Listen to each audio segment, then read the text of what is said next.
han chet fu lo deuh tum hi chu kan nei vek ania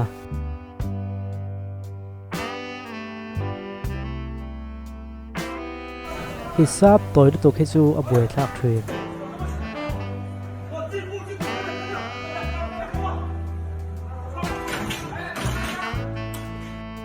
he pang hian voi khatal yom toyam to soi mi an vin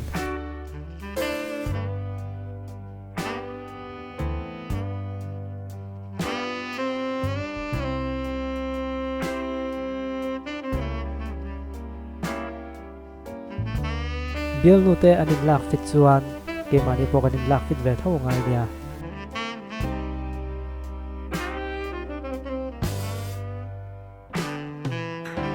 thil poya po hian poi bik reu hi om tlat ani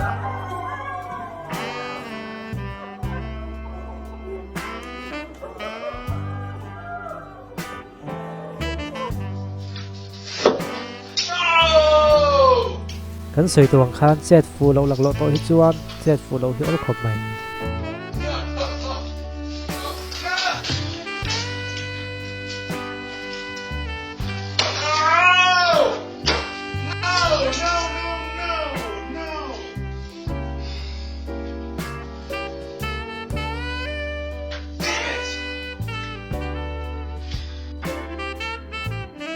alum ve nga aniang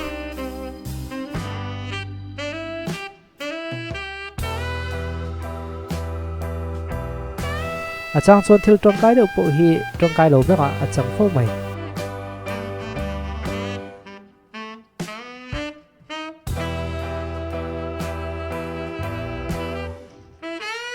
hetiang hi chum voi khattali om ve to khum hema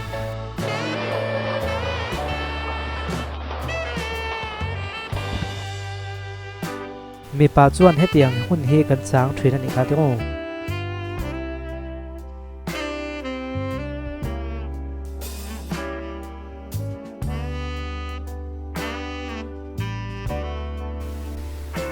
eng poni se kan kal na tu hai kan en thrin tu ani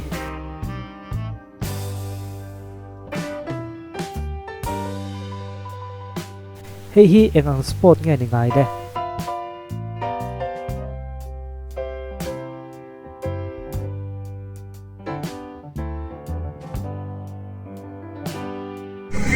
in sual kon ai chuan ala zia zok tho tho ka ti